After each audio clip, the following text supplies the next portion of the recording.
Şanlıurfa Mehmet Akif İnan Eğitim Araştırma Hastanesi'nde görev yapmaktayım.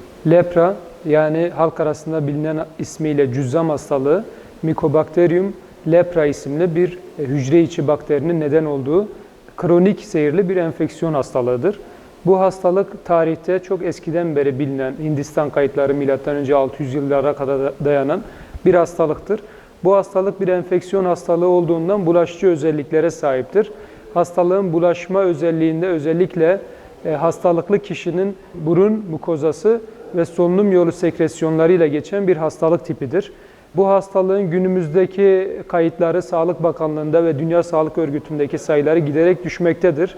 Özellikle 2000 yılında Türkiye'de 2500 civarında kayıtlı hasta varken 2020 yılında 20 yıl geçtikten sonra 600 civarına düşmüştür bu hasta sayısı. Tabii bu hasta sayısı özellikle temaslı kişilere bulaşıyla ön plana çıkmaktadır. Son yıllardaki bu düşüşün önemli nedeni çoklu ilaç kullanımı dediğimiz enfeksiyon hastalıklarını tedavi etmede kullandığımız antibiyotiklerdeki gelişmeler sebep olmuştur. Hastalık ciddiyetini koruduğu için özellikle deri bulguları, yani hastalığın hem yayılmasında hem de hasta için hayat kalitesini düşürdüğünden önemli bir hastalık olarak yerini cildiye ve diğer branşlarda korumaktadır.